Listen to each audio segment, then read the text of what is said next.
أعوذ بالله من الشيطان الرجيم. بسم الله الرحمن الرحيم.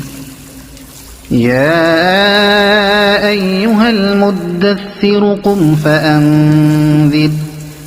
وربك فكبر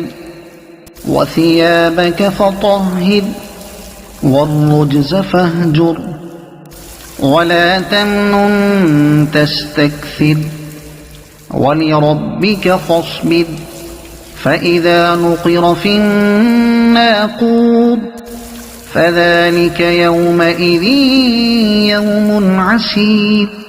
على الكافرين غير يسير. ذرني ومن خلقت وحيدا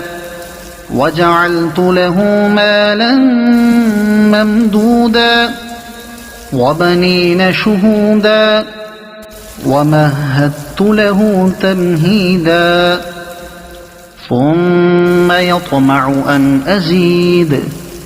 كلا إنه كان لآياتنا عنيدا سأرهقه سعودا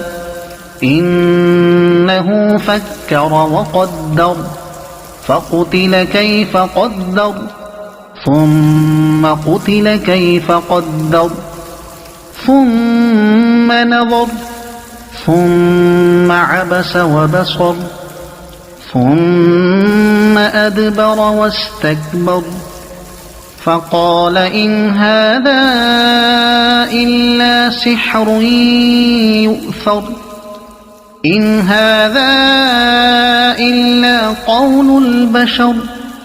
سأصليه سقر وما أدراك ما سقر لا تبقي ولا تذر لواحة للبشر عليها 19 وما جعلنا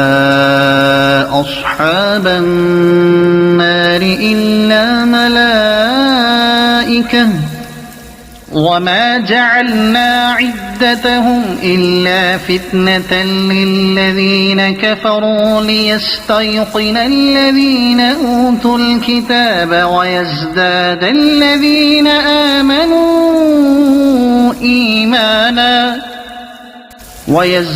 الذين آمنوا إيمانا ولا يرتاب الذين أوتوا الكتاب والمؤمنون وليقول الذين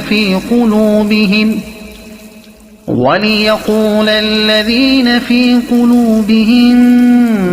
مرض والكافرون ماذا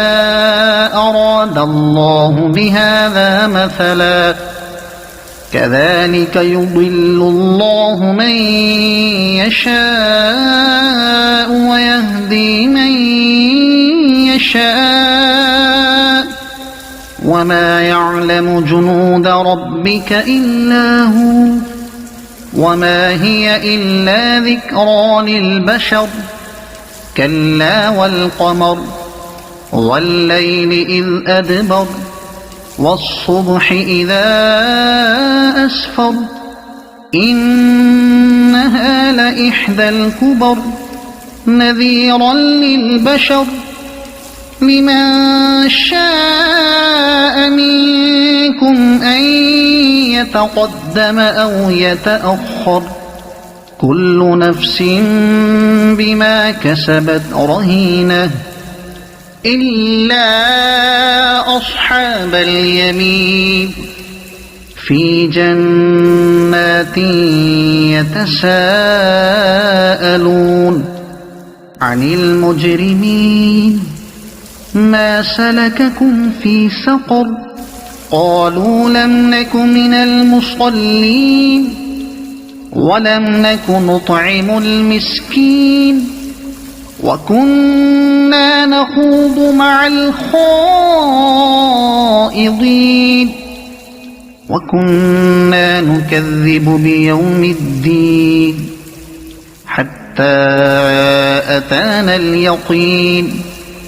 فما تنفعهم شفاعة الشافعين فما لهم عن التذكرة معرضين كأنهم حمر مستنفرة فرت من قسورة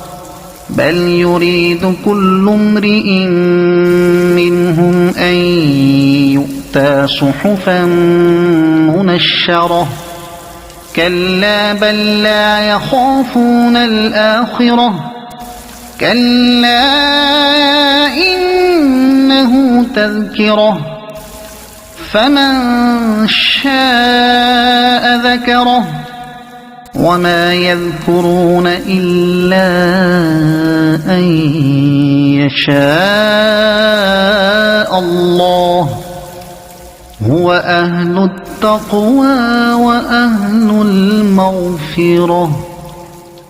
صدق الله العظيم.